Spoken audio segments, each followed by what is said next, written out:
There is a connection between the paranormal, UFOs, and the myths of ancient history. The clues are scattered across the landscape from a forbidden past, maybe even in your own backyard. There is a connection between the true nature of our reality, consciousness, and the unexplained. I'm Carl the Crusher. Let's explore the unknown.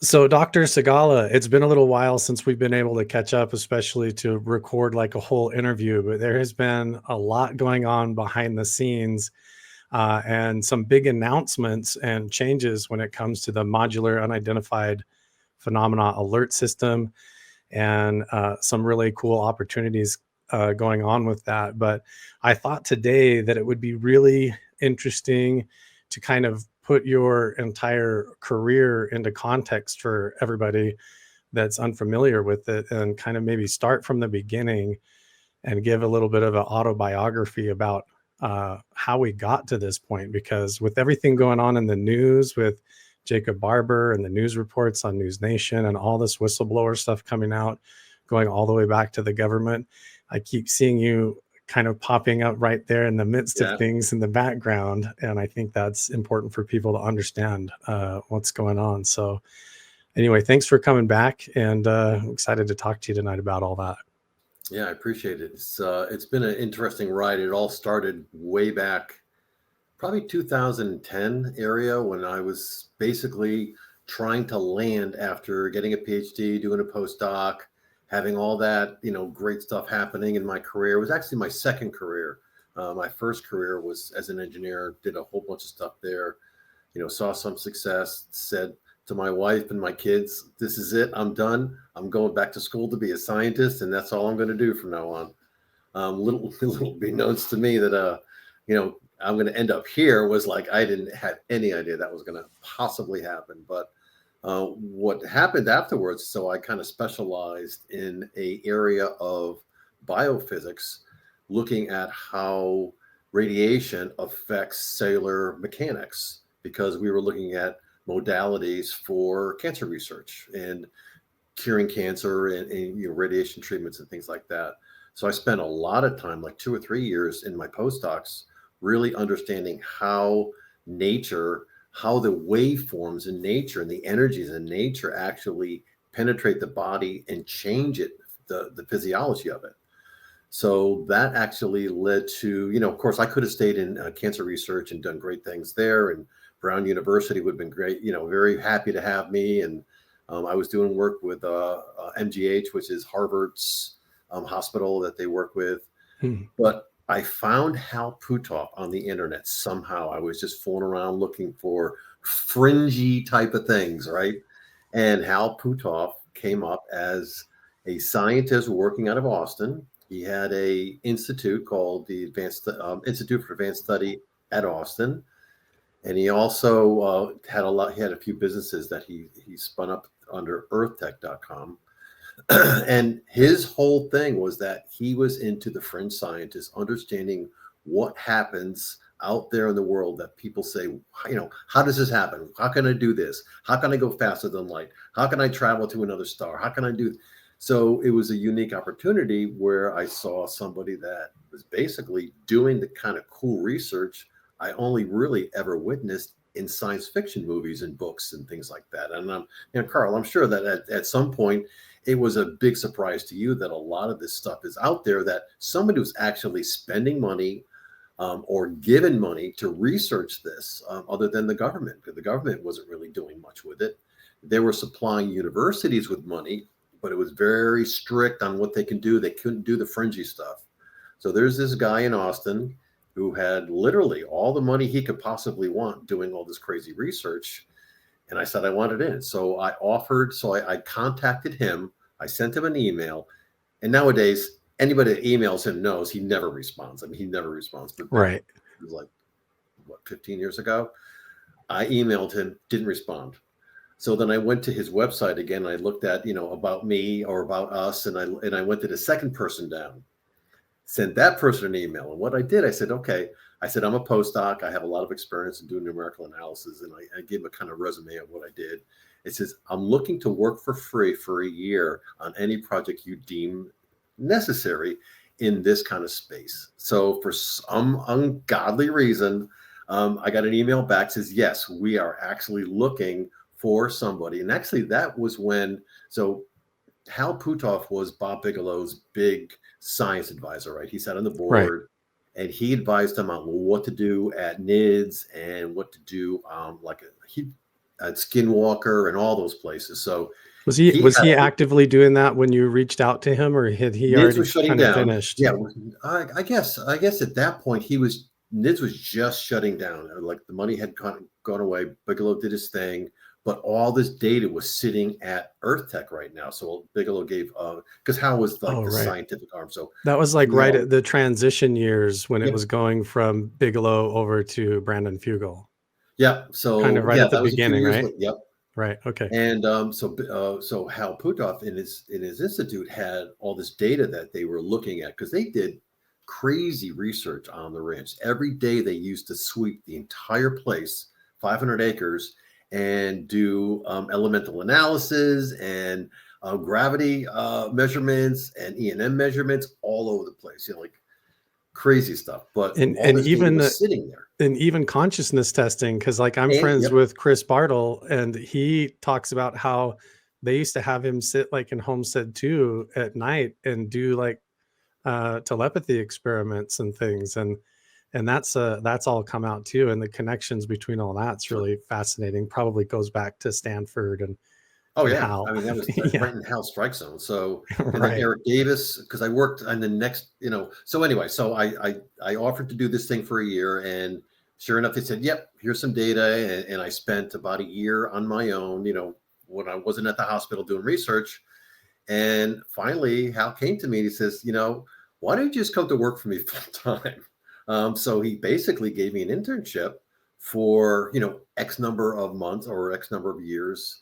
And he said, come work for me. I'll get your own projects eventually, but I got a whole bunch of data and research and a lot of numerical type of things. So anyway, so that's how I got working with Hal, and it was like one of those crazy experiences that you never expect to have in your life, and all of a sudden you're entrenched in all of this crazy data coming from this place. And I never heard of Skinwalker. I never heard of any of this stuff before, but now all of a sudden I'm thinking about it constantly. Um, Right. and as time went by with him, and we started doing research and we did some papers and things like that. He was getting reports and from all over the world where people were actually having physiological changes to their body at the same time they were having these experiences, seeing UFOs, feeling like they're being abducted. All of these experiences that now people take for granted. And back then, it was like there was a very strange occurrence to have this, but then at the same time, they were having some kind of changes. They were having blood disorders, or they would have all of a sudden they would pick up an autoimmune disease, or they would have an incredible infection happen, or lesions develop on their face, and all of these crazy things were happening for these poor people.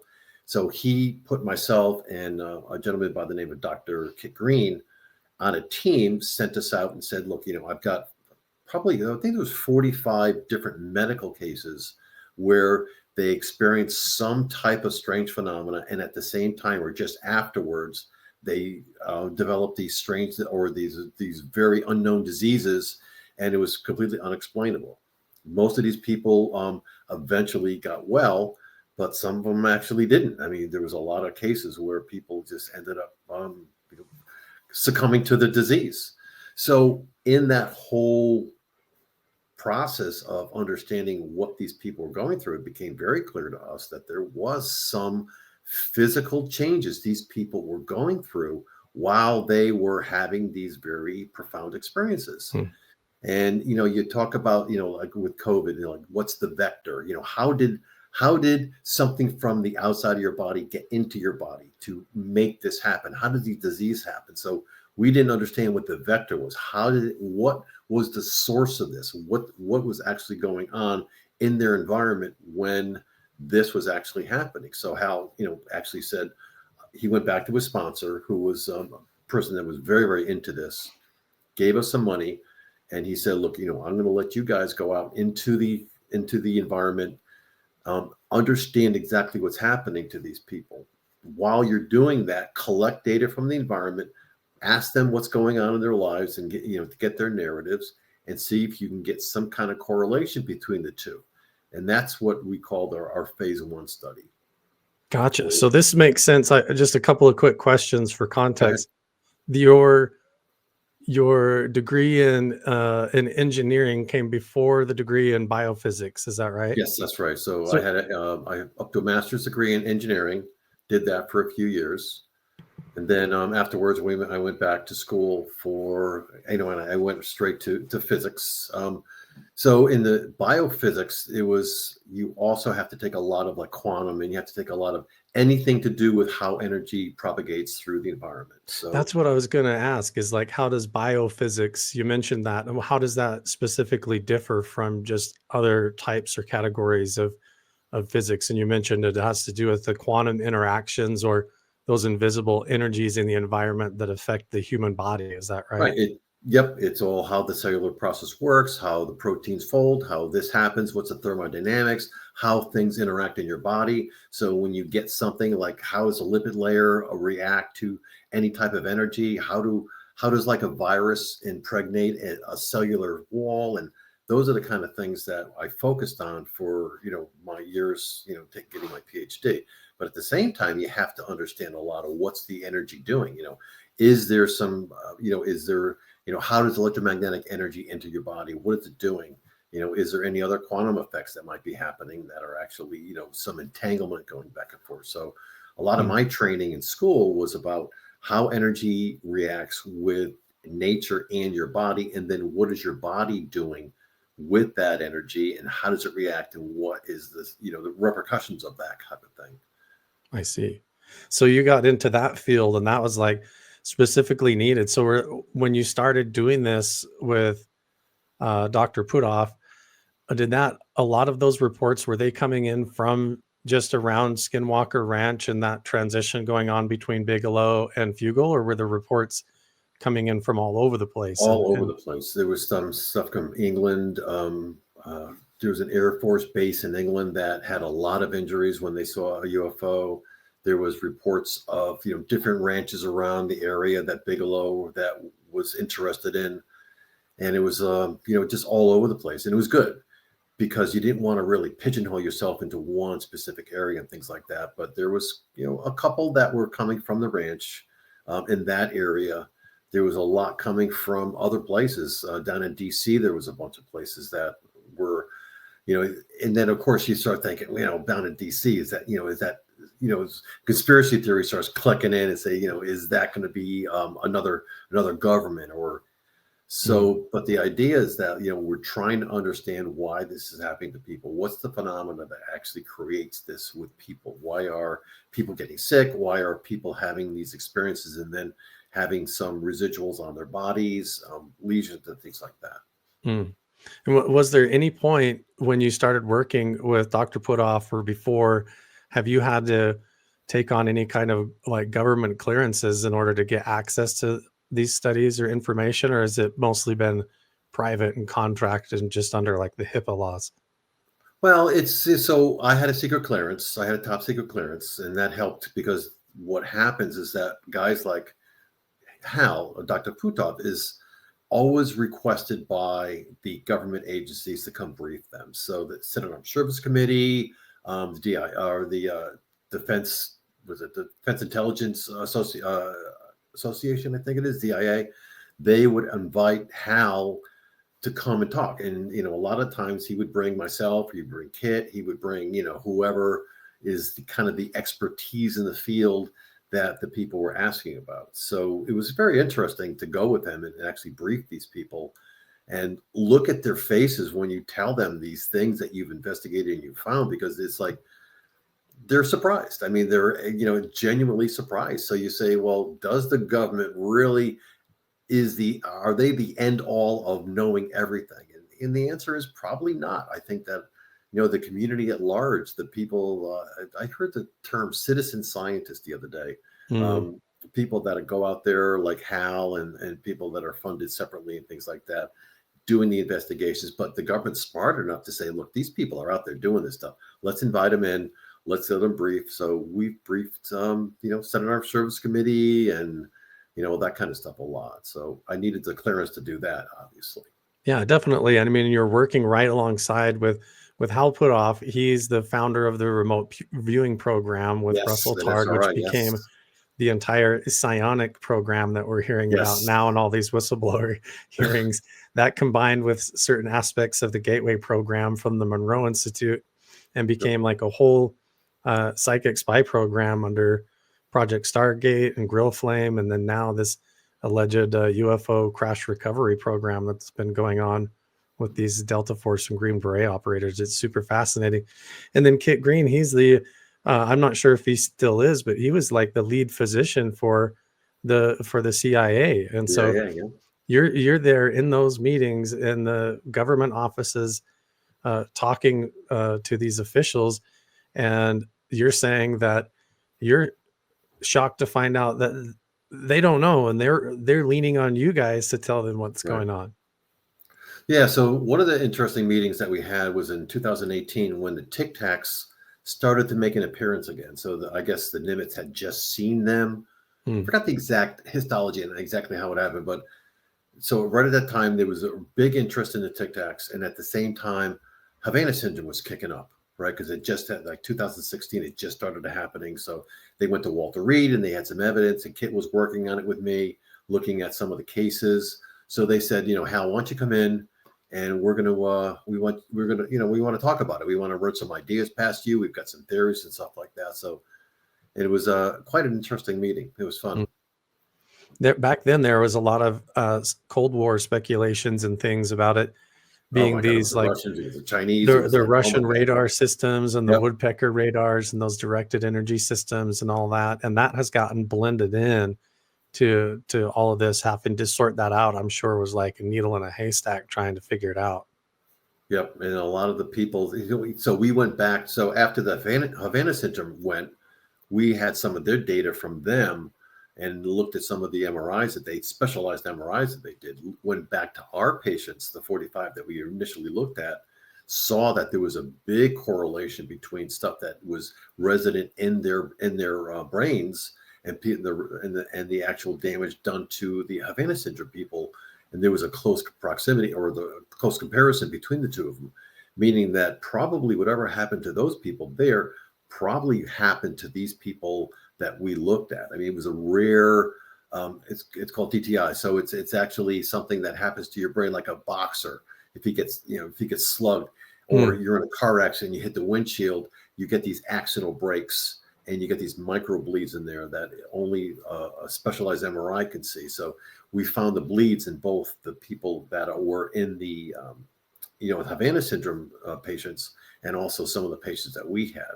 Mm. So that was kind of curious. Is that, well, how did these rare afflictions, that brain afflictions happen, that only happen in like 0.001% of the population, only because there's been some trauma happen in these people. So it was very interesting, and that kind of led us down the road that I think it seems to be all in one type of thing. How did you even begin as a team to approach like collecting this kind of data? Because aside from like requesting somebody set an appointment and come all the way in and go through a battery of like physicals and put their head in an MRI machine, how do you even begin talking to people or finding out that they have breaks in the dendrites of their brain and things like that? That seems Well, like a really yes. complicated phase one to even begin. Yeah, so luckily, with Kit Green available, I mean, so he was the medical doctor so he could actually talk to their attending physicians, get all of their medical data, and then go interview them. So we had a big budget. So Hal's sponsor was amazing. I mean, he had so much money available, made so much money available to us to actually go ahead and investigate this. He was very, very interested in this. Hmm. So, we would fly out, we would go to this place, we'd bring the people to the MRI, we'd have to do the MRI, talk to them, interview them. What was going on at the time? Where were they? What did they do 2 weeks before? So we gathered a lot of data about these particular people. a lot of them, almost all 45 of these people.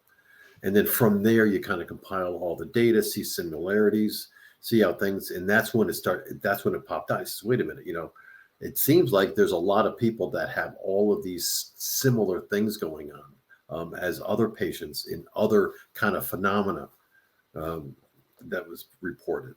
Can you briefly kind of just give everybody an idea of what phenomena we're talking about? Like what did immediately stood out to you and Hal and Kit Green? Like, was there a common bell curve of experiences? Were they UFOs or paranormal? What were people actually experiencing that was standing out in the study? Most of them were not UFO based, but I'm not okay. Let me rephrase that. Most of them were situations where people felt they were being instructed or communicated with by some other phenomenon, and very profound type of things, like they went into a trance and they got instructions, or they would get some type of thing where they had no idea. They would be talked to in a language, but they would understand the language, but in real life they would never actually have ever spoken those languages or written those words. So it was a lot of things like that where people were actually getting some type of, I'm sure you have better words for it than I do, as far as instructions, or they would have some kind of communication from outside, and wake up a half an hour later and says all of a sudden, they have this like revelation, like, okay, I just got communicated with by some entity or whatever it was, some phenomena. And then subsequently, right after that, they would have maybe start developing some type of physiological problems, medical problems. So that's a common theme. Were there any kind of entity in the environment, a UFO, unknown, because could be inside or things like that. But there are instances where there was some kind of craft in the environment, but not all the time. But you can't rule it out that they're there, but you don't know they're there. I mean, a lot of times you don't see it.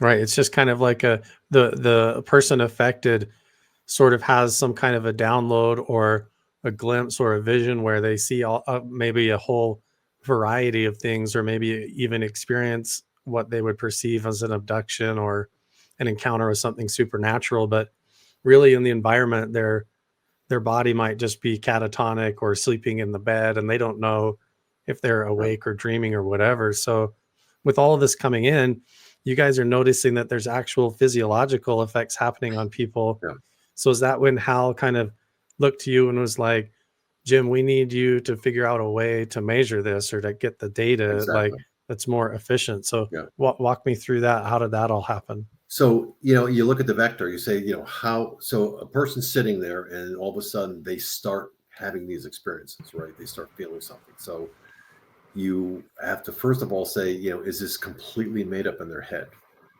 But if they're getting hurt or they're having some kind of changes to their body that's external, your body can't make you have a lesion. It can't make you have certain things that are just obviously not something your body can manifest within itself. Something must have actually come in from the outside and happened, some energy beam or something. So the revelation at that point, you say, well, if it's a energy or some kind of a signal coming from the outside that people are interpreting, their brains are interpreting, why can't I somehow measure it? So when these people have this situation happen, when they're actually seeing visions or having these experiences, and look at the environmental signals, is there a spike in the environmental signals? So we did that for, we were given, like I said, we were given a good amount of money to do that, build up some equipment, put some equipment around people, have them enter their narratives and record what's going on and see if there's any kind of correlation between what people are saying has happened to them and actually what the environment is happening in the environment. And from that, we got some pretty significant data that really can't be argued to be coincidental, that, within some window, some Gaussian window, we were able to pretty much at probably, I think we collected, well, it's thousands of these, instances, but there was 500 of them that actually, or maybe it was 300. I think it was 300. I'm sorry. There was 300 of these instances that actually correlated enough that they overlapped each other. Mm. See, and you can't argue that point. I mean, so that becomes a good statistical, scientific data point that you can say, well, that actually happened. And and that is great. And these are great statistics, but that type of statistic really was just a good answer to bring back to our sponsor and say, I think there is something going on the outside that's vectoring into them that actually causes things. So there's a real physical footprint of this experience that they're having. It's not just completely made up in their head. It's induced in their head by some external type of vector. Right. Because basically you've got like two different sets of sensors. You've got the human uh, Right. biophysiology, as we talked about. Like, so you have the reports from the experiencer. So they have the physical effects, and they have the report, and they come back with like a whole vision that they had, or they saw a UFO, or had the supernatural experience. So they have their eyes and their ears and their body that's acting as kind of like the test subject or the guinea pig that's going through all Right. of these encounters and experiences with the phenomena. But then your goal and task as an engineer and a physicist is to build a set of control sensors that are kind of either in the same room or same environment, sort of, so that as the person is going through that experience, the device that's plugged in in the living room is simultaneously has a different set of sensors that are designed to capture the proof of that evidence, so we know it's not just the person hallucinating it or imagining it in their Or mind or imagining it. having a dream. This outside sensor or cluster of sensors is able to actually catch the proof. So every time I talk about this, people are like, so what do you mean? What kind of sensors? You're saying that word a lot. Like, what have you developed and put into these MUPAS devices to actually kind of act as that control for the data? Yeah, so we started out pretty, back in 2017 when we actually kicked this thing off. We started out very simple. We said we felt that, in fact, the National Academy of Sciences came out with a report right around that time. It said that the injuries that the Havana syndrome people were having were based upon some electromagnetic wave that was in the environment, very, very short pulsed electromagnetic wave that caused them to have these profound, big earaches and nosebleeds and all sorts of kind of stuff. So we said, Hmm. okay, let's put a electromagnetic sensor near them that could record constantly while they're in the environment, and we put that on there. That was the first go around. So the first 6 months we tried that, and then we said, okay, that's interesting. We got some hits, not a lot. Then we said, wait a minute, let's put some gamma, because every time you have some type of energy that's entering, you always get some spurious radiation decays that cause gamma. So Hmm. we added a gamma sensor that allowed us to not only get the electromagnetic energy, but the gamma, the higher energies in the electromagnetic spectrum, the gamma rays and the X-rays and all that kind of stuff. So we added that. Then we said, wait a minute. So if this stuff is actually strong enough to do this, is it actually fooling around with the metric? Meaning the metric, our space time, right? The stuff that's around us, that's holding us down to the ground, the magnetic vector. So we started reading.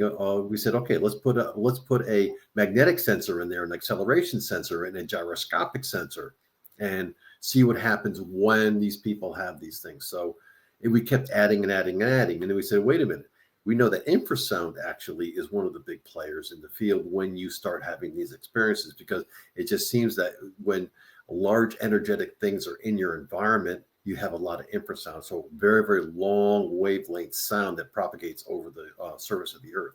So we added that to the mix.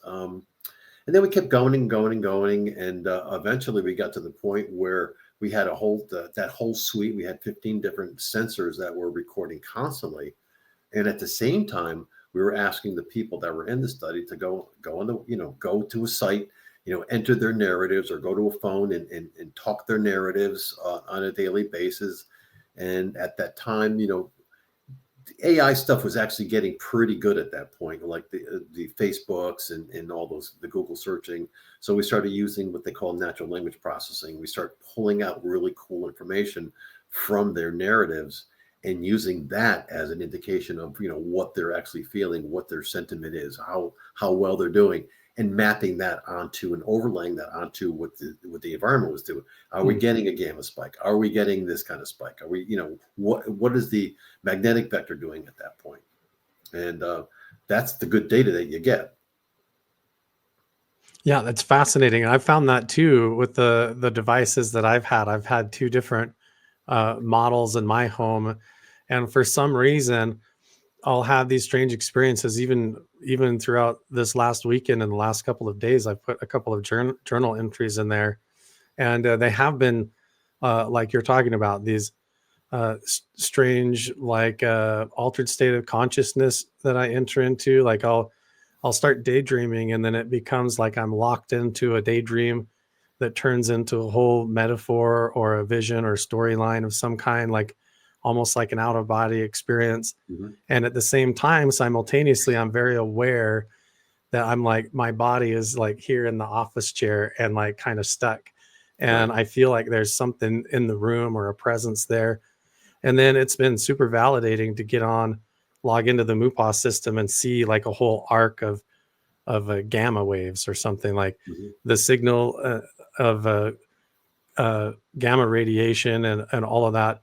You'll just see it like arc or pinch or spike Right. and go out weird all at the same time. And so it's like, okay, maybe there is something going on. Like our brains are more like a receiver or capacitor on at some quantum level we don't understand quite yet. And so the sensors being able to catch that and actually graph it in real time is pretty amazing. But back in the early days when in phase one, when you guys were doing this, you're just trying to figure it out as you go and then Right. turn around and find the reports. And so yeah, like how was all that? Like realizing that there actually was something to this. Yeah, so it took a little while. It took about a year because we ran it for 3 years. So the first year was kind of didn't, we had to throw away a lot of data because we didn't do it right or we didn't have it right. People weren't responding very well because what people didn't realize is that they said, well, just put this stuff in my environment and tell me if anything happens. I said, well, I need to know what you're doing and I need to know what your experiences are. Otherwise, it's just one side of the equation. I need the other side of the equation to really make this thing happen. So Hmm. we had to change some things around. We had money for 50 people, but we only really ever had like 36 at a time or something like that. And a lot of people came in and out. So we got the second year was much better. We didn't make rules or anything like that, but we kind of like set up like ability for them to actually put in their narratives. So as this data was coming in, we were analyzing it. We were getting more and more sure of ourselves that we're kind of on the right road. But we, as data did come in and we started, making determinations. We don't make determinations in science. You basically make statistical observations.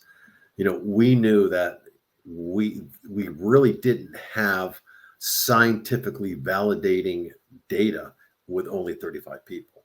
That was Right. the big revelation that we had at that point. So, and you can't go back to the sponsor and say, could we, do a whole bunch of people and stuff like that. He was very satisfied with the results we had and stuff like that. So we kind of the phase one kind of fizzled out. We were happy. We were going to publish. We actually published a paper. We didn't really publish a paper. We wrote a paper for the sponsor, and they were very happy with it. So and that kicked off a little bit of intrepidation in the people that were in the study because they all went screaming and said, "Look, we felt comfortable when we had this system at our disposal because it helped us understand what was going on. It didn't preemptive anything, but it gave them that nice little feeling that they're not hallucinating, they're not crazy, they're not doing something, or there's not some sinister thing that's going on in their head or things like that." And people just felt very euphoric about it. It wasn't something that they wanted to give up readily. So, Hmm. but so that it prompted me to say, maybe I should do a phase two, and that was the newer devices came out that was a little bit more streamlined, a little bit more modernistic, had a lot more sensors and capabilities of adding lots of sensors to the back of it. Because basically, we don't know what in 100 years from now, we're going to look back and say, oh, all we really needed was this sensor. But right now, we're kind of guessing. We Right. know what pings. So the newer device is made for expandability. You can plug a lot of things into the back. You Geiger counters and electromagnetic spectrums and all this other kind of stuff that you can plug into the back. But the key to the whole thing is that I know now is that we need large numbers. We need large numbers of people, and that is what really kicked off the second phase of the study, and that's what the new phase is all about. Nice. How did you track down or even find the participants, the first like 35 or 36, and like where? I worked with this amazing person. I can say her name probably. Michelle Miners. I know you know Michelle I very know well. Michelle. Yeah. She knew everybody. Right. Okay. She had so many contacts, and not just in Utah. I mean, she was a Utah native, but she knew everybody all over the place in Washington and California and stuff like that. So she brought in a lot of people, and Hmm. that was great. And then, of course, once you start doing that, word of mouth brings in a lot of other people. So she got the first like half a dozen, or I'm sorry, like 2 dozen, and then the rest of the people just kind of came in through. Oh, this is really cool. I really like this. I talked to this person about this. Can I get in the study? So, then we would kind of vet them and kind of understand what's going on. And anyway, so that's how we did it the first time. Fascinating. So the first participant and the first of that was Michelle, basically, and Michelle, yeah, she's and amazing. she was up around Skinwalker Ranch. So the origins Yes, do kind of tie yes. back in there coincidentally. That's fascinating. And she is a profound experiencer. She can talk for hours on her experiences and really detail exactly what's going on, and it's all over the board. I mean, she actually has, she goes into trances. She sees a lot of crafts. She sees a lot of aberrations. It's pretty much all over the place. Yeah. Yeah, I've done a couple of field trips with Michelle up around in the Uinta Basin and stuff, and it was always amazing working with her. She's a really Yeah. special person for sure. That's amazing. So you started out there just trying to figure it out and piece it together. And then you're saying that when phase one was over with, the participants of phase one basically all reached out like, hang on, you can't just take the sensors away I and leave know. us It's like, hanging. wait a minute. This is because it is validating. That honestly has been my experience, is that I've been through a lot. It when you go through some of this stuff, it can really can lose relationships. I personally went through a divorce as a result of some of this stuff and not being able to explain it. After my father passed away, a lot of this stuff kind of escalated in my life, and it's really challenging to try to explain it to people when you're just going through it. And then you talk to people and you sound like you're crazy, but when you have all the scientific data and the graphs and the live data and the scientific support from like you and Dr. Puthoff and everybody behind the scenes, it's hugely validating. Like where I Yes. come out of these experiences, instead of wondering if I'm crazy, I'm like, this is important. We're like doing real scientific research here, and as this is coming forward in the disclosure process, these things are turning out to have a foundation of truth to them. There's something real that's going on here. So Yeah. yeah, so now it's expanding from phase one into a much bigger scope. So it's getting really exciting, and there's some announcements that are coming out about all this too. Yeah, so one of the most amazing things, so I got contacted by, so we had one of the participants that actually came in later on in phase one. So like the second year was a person and family basically that not all the family members, but one of the family members, one of the parents, and then one of the kids were having like really, seeing orbs at night, seeing a lot of things, getting incredible headaches, just having a really hard time with experiencing, and they were seeing all sorts of things. They were having very profound experiences, and they actually got in touch with me and said, Jim, what would you, if you were going to do a phase two, you're doing a phase two, what would you like to do? What would be your dream? And I said, well, what I really like to do is have, I don't know if people what this means is that I would want to go out and publish a paper on the phenomena that is 5 sigma data, meaning Mm. that The data is so profoundly accurate that it can't be refuted by people that review the paper. So Phi Sigma is like the golden thing that says your data that you collected is of highest stature. Basically, pretty much you can't refute it. Basically, so I don't know if you remember the Higgs boson. It was 10 years ago. Mm-hmm. They actually got the 6 Sigma, Oh, which was wow. absolutely amazing. But they had lots and lots and lots of data. And that was profound. So nobody actually ever went back to them and says, I refute your data. They couldn't, because it was like they showed statistically that their data was so tight that they can repeat this experiment 1,000 times and then they would get, within that thing. So that's what I told the people that came to me in this family. And I said, to do that right, I need N number of devices or number of participants that are out there doing this has to be around 10,000. And it has to be all over the world. It can't be, localized to an area. It has to be spread out. And I gave them a whole bunch of math and all sorts of stuff to justify what we were doing. And they basically said, you've had such a profound effect on our family. I want to do that for your 10,000 people. So they said that we would fund the cost to actually get devices out to these people for up to 10,000 people. Wow. And they signed up for the whole thing. I mean, it was like the most amazing thing. And this happened, we had been talking since October, November, but in December that actually finalized, and they said, we're going to go.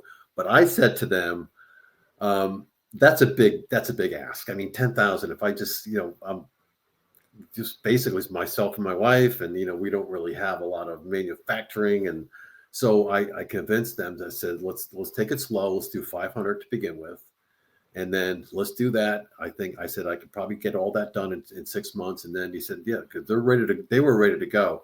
So I kind of backed them off a little bit and said, okay, we'll do 500 at a time, or 500 first, not 500 at a time. 500 first. Let's reevaluate in 6 months, and then if things are like the well-oiled machine, then let's go right at it. Because 10,000, Jim. I know it's like crazy. 10,000 would be crazy. Well, that's the statistics you need in order to achieve It is. scientific validation. If you have anything less than that, you'll never get a paper published. They'll just say, just not enough data. I mean, so many people get rejected because of that. It's ridiculous. But I don't want to go in some junky journal. I want to go in like real journals where they're going to scrutinize this thing and look at every little piece. And then I just want to make a mention, and hopefully they're watching. I have a lot of scientists that have come out of the woodwork and asked me to help. So I have statisticians now. I've got chemists. I've got people that are volunteering to help me write the papers and do the stats and do all this kind of stuff. So when we publish, it's going to be a significant thing. And we find out that, if we have some data that points to some area of the phenomenon that nobody really knew about, and we actually have that, published, that's going to be that's basically my goal, is to have that out. And then, of course, providing the data out to universities. I'm never going to claim that I'm the smartest person that could do this. I'm probably the dumbest person. I want the rest of the academia to have this data so they can go. So we'll run it through our filters to make sure there's nothing in there that is personal. Send it out to some academia and see if they can actually get some information and find out what's going on and why people are having such profound experiences. So initially, so much of this has been confidential and has been like private research that's just been done, that's just gone back to Washington and the investors and things. But in phase 2, you're talking like while people's private medical information and results might stay private, you want to find a way to actually release all of this as much as you can.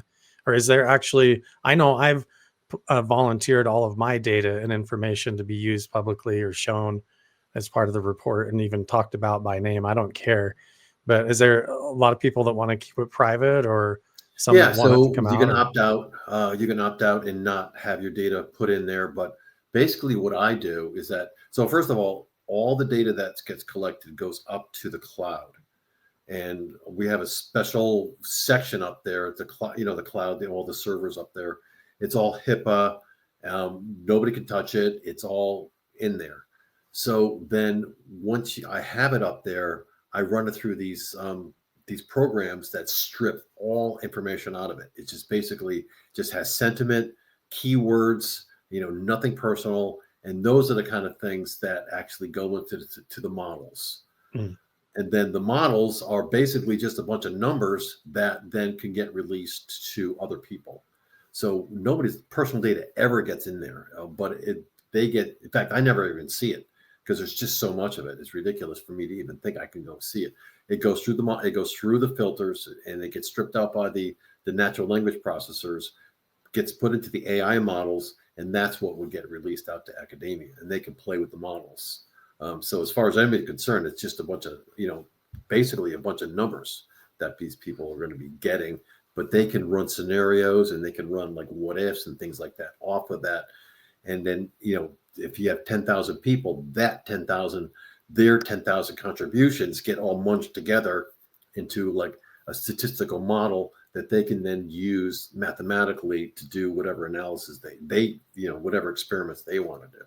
So they could run through all of that data and be like, how many of these individuals that reported seeing a UFO, and Yes, then that's exactly right. within 3 hours they had some kind of an anomaly or Right. whatever, and then what signals did the MUPAS device record that correlate with that are significant? So you're saying with like we're starting with 500 participants, but the goal is to get up to 10,000, so that Mhm. though that data becomes so significant statistically that you said it has that you said 5 sigma, is that what you Five call it? sigmas. Five Yeah, so if sigma. you Google that, it's you can search that. So, scientific data 5 sigma, it kind of talks about, when you have that, when you're taking data, so you start running experiments, all the experiments end up in a very, very thin portion of the error distribution. And that's what Gotcha. you want. Because if you start having all these outliers, and says, well, it's not really good data because what if you put this data in there? So you have to be super, super careful because all these people that basically you submit your papers to are very, very strict about, not having, any Mhm. Right. non-accurate data. Yeah, they're going to nitpick at all of it, and so it's got to be up to standard. So Mm. we're going to start with 500. So let's take everybody through how this is going to work. If you can kind of explain everybody the new phase 2 and what the first 500 devices are going to be like, and how the whole program is going to kick off.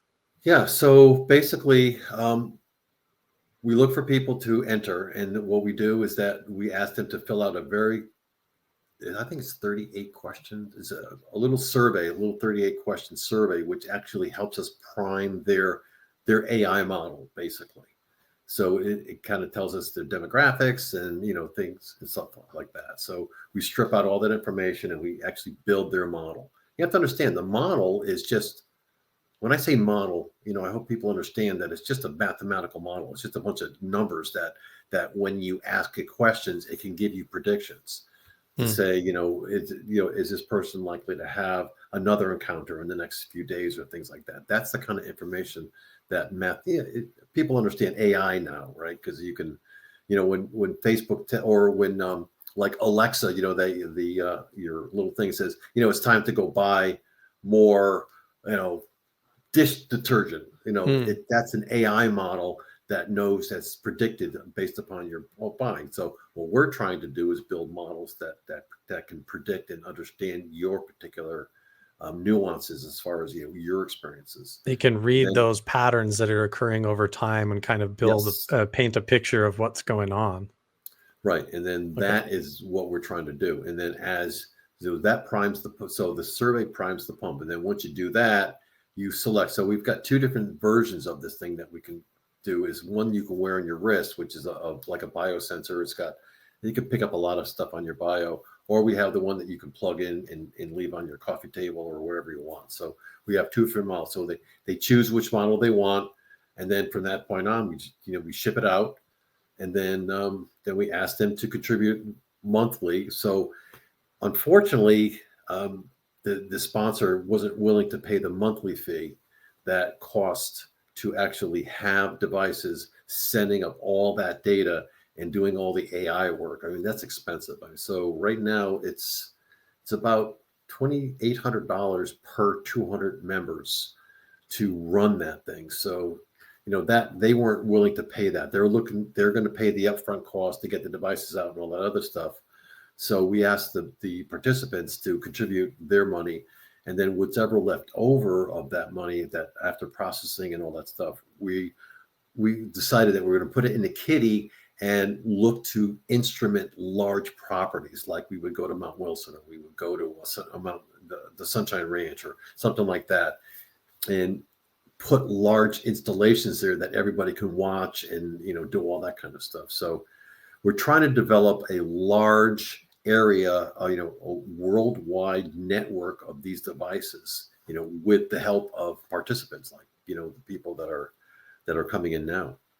Nice. So we have basically 3 different categories. So we have the participants of phase 2 that are going to go to the experiencer study and take the survey and basically apply to get their own MUPAS device. And that will either be a watch that they wear or a sensor that you put in your house and plug in that requires, regular journaling of your experiences. So if you sign up for that study, you're also agreeing to get on when you actually have an encounter or experience or weird dream and enter that in like a journal entry as part of the study.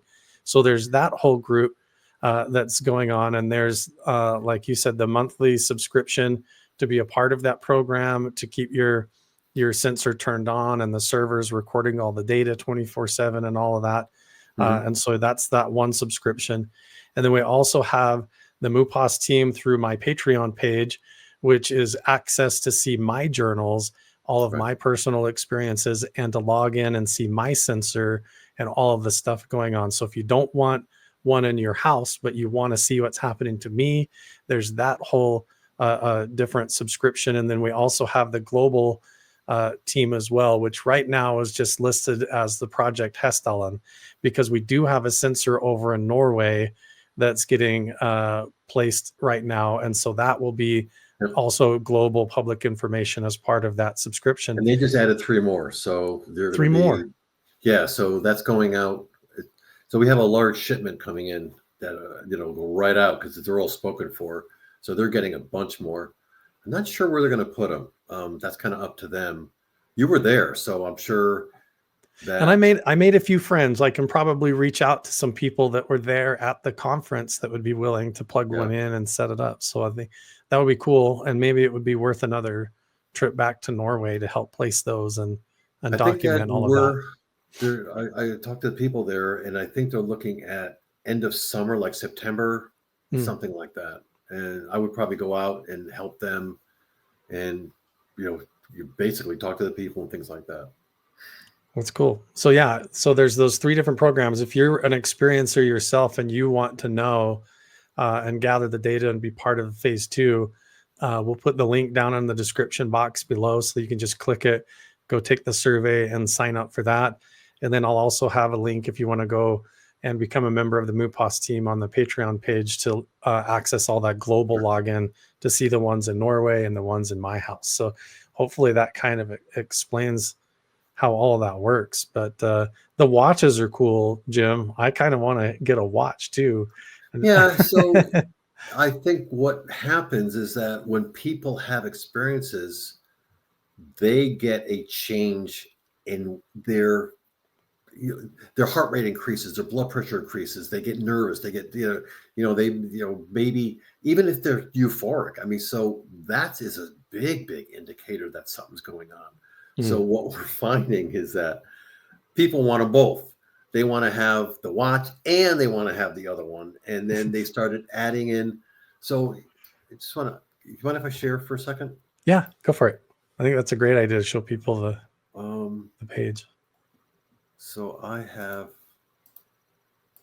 don't have your devices, but I have my device that basically, so this is my device that I let everybody talk to. So this is the dosimeter. So this is basically the Geiger counter, and you can see that it's not really doing very much, but and then I've got the imagery from a camera that I stick outside, and I look up in the sky, and I have a little AI program that searches the sky for any anomalous, like if a bird goes by or something like that. Oh, it's upside down because the camera is actually sitting upside down, by the way. Yeah, It's that's all not good. upside down. It's one of those weird cameras that actually it needs to be mounted upside down to be right side up. But this thing Right. I just have it on the ground. So that's why it's upside. People ask me, why is your trees upside down? I said, well, that's Rhode Island.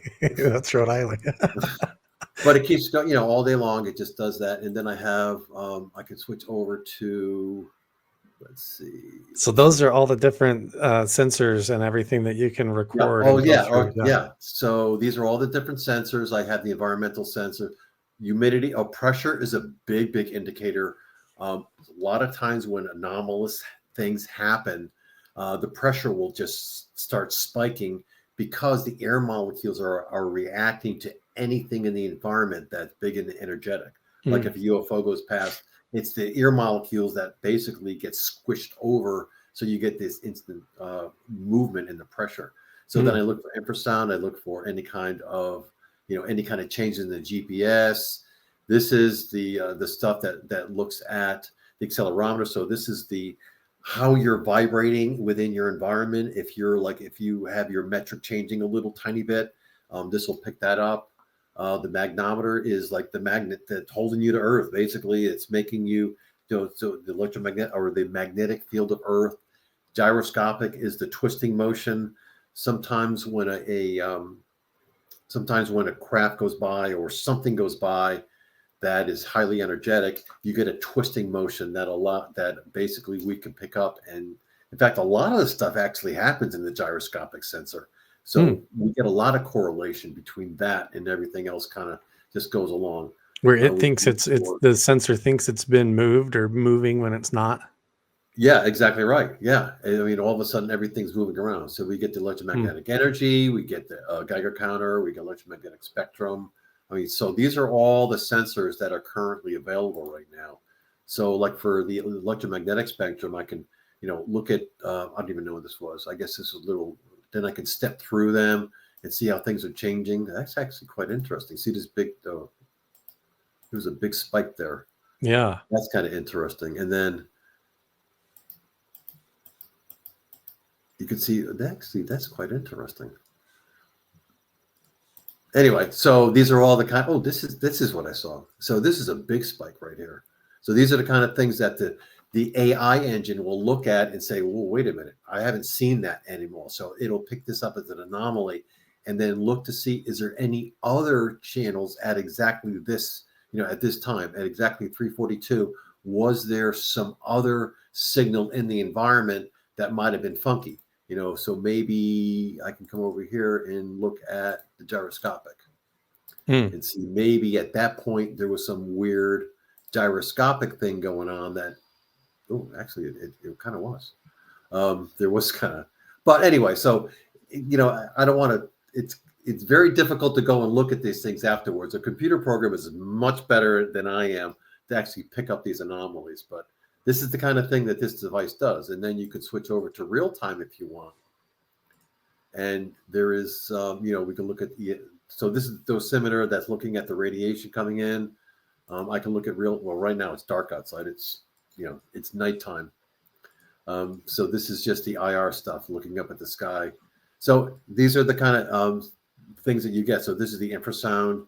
We're looking at, any kind of perturbation or movement in the sound vector to see if there's any kind of strange things going on there. Then I've got a couple other things that actually are not. This is my personal one. So I've got all these test things in here. But this is the kind of stuff that you can look at. And then what's nice is that I don't have anything right now, no alarms, but superimposed on top of this will be any alarms. Actually, it's all kind of, well, I don't have any alerts. Superimposed on top of this will be any alarms or any observation other people have made that show up on here. You can click into them and you can put your comment on here. And like I said, the AI engine is constantly going through, ripping out all of the pertinent information, taking the narratives and kind of stripping out all the personal stuff and getting rid of all of the stuff that actually is basically non-informational, but it makes sentences. Right. But the computer really just wants the informational stuff, like the words and how words go together, what word came first, and things like that. And then that's the stuff that actually goes into making the 5 Sigma model. Fascinating. So I just want to have you look at one of these really quick that I've got. Let's see, where is it?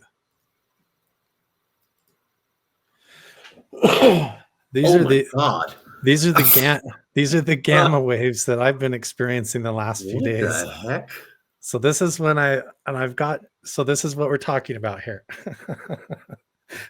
Your reaction is so good. I love that. Sorry. No, that's great. I never actually went into your device in a long time. I haven't really looked at this. So these are correlative, especially these ones. If we can, here's what's cool. You can even go into these waves and like select a section like this, I noticed, and it will just zoom in on those parts that you're You know, looking if at. you see on the left there, you got that underneath the arrow. Go to the very left. Very, Over very here. left. No, more all the way to the left. All the way to the left. Just below the click that. Oh, yeah. No, up. Go up. Nope. Nope. Up to here? Not that one, the one below it. Here. Yep. Click into that. And you I get didn't a even know that was a thing. Yeah, and then you can click on a graph, like if you can click on right there. So click Like anywhere here? on the graph, and then you can put your observation in. Oh, and then you can type the journal entry right See there. whatever you want. Yeah. Oh, that's really cool. Yeah, and then because if you have other observers that are looking at that, they'll get an alert. And Gotcha. So right on that spot, I could click here and then put and then everybody will look at that and say, "Oh my God, get out of the house." Right. So I've been going up. I'm just kidding. I'm just kidding. I live here alone, Jim. But I've been typing these incident reports in up here. So I go up here to incident report, and then I click the time, location, and So you can type. do that. So Yeah, but these are my journal entries here for Yeah. last week or so. And then you could do specifically on a graph and say, look, I saw this waveform. It looked really crazy. And then other people can look at it and says, oh yeah, but what the whole goal is that, and the reason that we have 10,000 and I wrote a whole bunch of papers on why this is important, because we want to get devices close to each other. We want a density of devices. So like when this strange thing happened on February 3rd, we want to look in your vicinity for people that, like, say, it's like 20 miles away or something like that. Did they experience the exact same thing at the exact same time? That's why we timestamp everything. Right. When that happens, so now we're not just correlating a person, we're correlating a region. And that's the most important thing. That's why the 10,000 number is so significant, because we're actually creating a community and looking at the propagation of things that are actually going through here. That's fascinating. Yeah, so you could see that. So like you'd be able to see this spike on February 3rd, that it was happening basically over midnight from like 11:30 to midnight right here, this big arc. And then I could put the journal entry. Put the journal entry. So I could come up here and basically click on this and type in that entire observation. I've been doing that through the other incident report. Right. So like, we have two different, and then, I don't know if you know this, but if you go over to the little clock in the bottom left, I'm sorry. And then put on trend lines, it'll show you more of a trend. See that? That looks, so actually what it does is kind of average things out a little bit. And it did put in mark the observation right there. Yeah. And that's the observation you just had. So it's going to, well, you didn't write anything. I didn't write it in, but I clicked it. So I'm going to go just had an observation. Journal entry and I'll put it in there. I'll fix that. Okay, that's really cool. So we know how to do that. Yeah, so you could put the instead of showing the actual, because it's taking tons of data continuously, right? Like milliseconds worth of data, and it gets kind of really confusing to you. So what happens now is that this thing goes through and so this is like for a week, and you can see January 4th or February 4th, something funky happened. I can tell you exactly what happened. I was sitting and then here. Something funky happened over in your, what is that? I had Oh, a that's your RF. 2 hour missing time incident where my body was like paralyzed in the chair, and then I had this Yeah. a whole vision. Yeah, well, look at the RF go up too. Yeah. I mean, so these are the kind of indicators that the AI model is looking at and basically trying to understand what's going on and, making a correlation. Yeah, you don't have any other sensors, I guess. Yeah, oh, that's okay. And then this is also the real time. So this you can click here, and this is like the real time data. So you can even Oh, see it. wow, look at you. Dude, welcome to my life, right? Oh, wow, that's bouncy. Yeah. All the time. Now, some of this I don't know if because I live by an airport, if there's a radar tower that's Oh, making that maybe go that's up good. and It down could like be. that. But Yeah. my experiences are definitely escalated lately. So what So the AI model is going to do is that it's going to look at that over a period of time and figure out what your average is or what your mean is, walking mean. And when things deviate out of that mean, that's when it's actually going to say, okay, that's an anomalous event. gotcha. Okay, so let's maybe we That can was a pretty cool waveform, though. it's a pretty wild one, yeah. And so yeah, that's the idea, is that you can get your own sensor and log in and track all this stuff and actually journal it.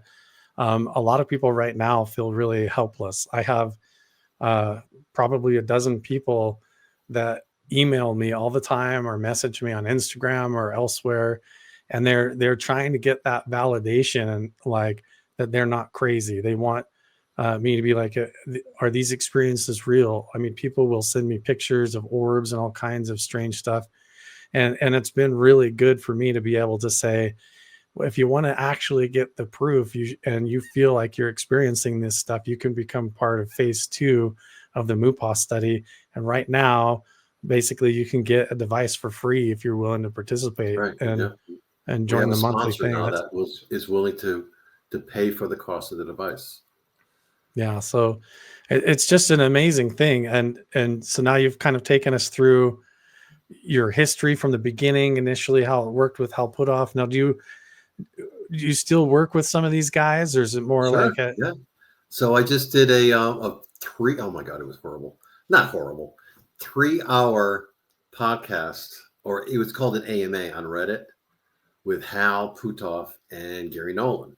Gary Nolan's a big advocate of doing this type of research. So the three of us and Leslie Keene, who is a producer of a show that I did a couple of things for. And so we were on a 3 hour AMA. It's like ask me anything. We answered hundreds of questions. It was crazy. So yeah, I still work with these guys. I mean, I talk to Hal and Gary a lot because we have some similar interest in some things.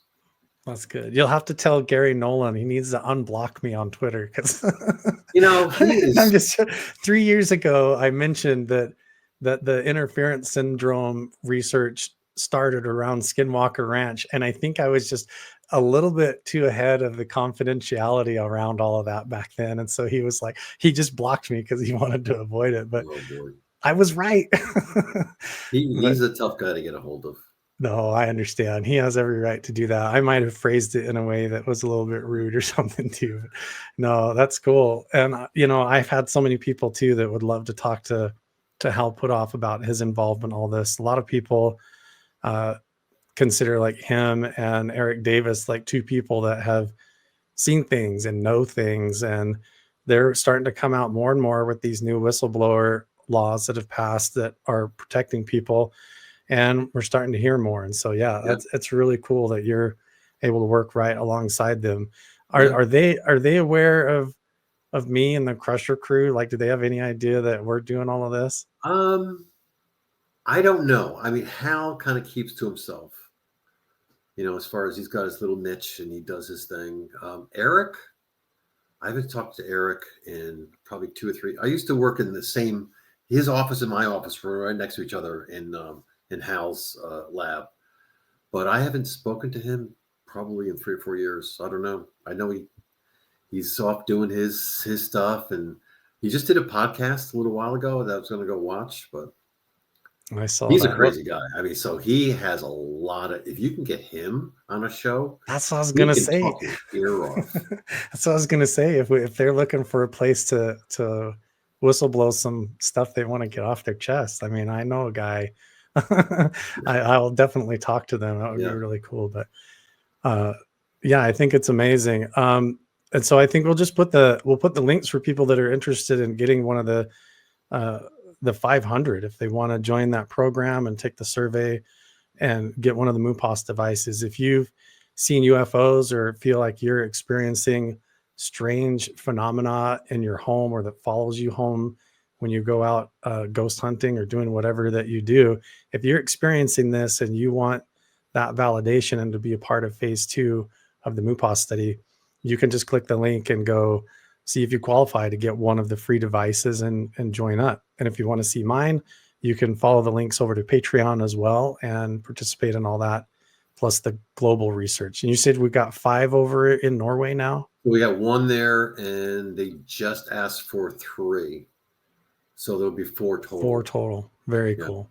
Very cool. But a lot of the, like I said, a lot of the excess money that above and beyond what we're using is going to go into putting more and more devices in these very unique areas. So that was the whole idea of, we're gonna put that, in a thing. And then what I'd like to do, I don't know, I would run this by you. What I'd like to do is that I would like to have people voting on.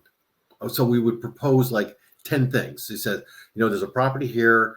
For instance, I know you're not associated with Mount Wilson anymore, but like say we use Mount Wilson. Here's the scenario. This is how much it would cost. This is how much we have, and let the people vote to say, because basically it's their money that they put into this thing. To say, Right. yeah, let's go take $10,000 and go instrument that property with like lots of cameras and all sorts of crazy stuff. And then people could log in and see the incidents. Like if there's something that Oh yeah, flies over a property and they yep. catch It'll it. all This be public. Yeah, all that will be public, so people totally. can log in and.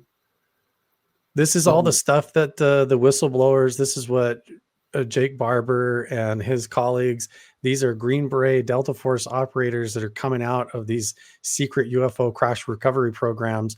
And they're talking about the same thing, that it's going to take private citizen groups like us, like the MUPAS team, that are going to actually capture the evidence yep. and produce the results for disclosure. And you're saying the same thing, that even the times when you've gone back to Washington, D.C., or you've briefed people at the Pentagon or whatever, that they're looking to you for these answers. And so we have a part to play in all of this as well. As experiencers, it's time for us to work hand in hand with the physicists and the scientists to produce the data and the evidence.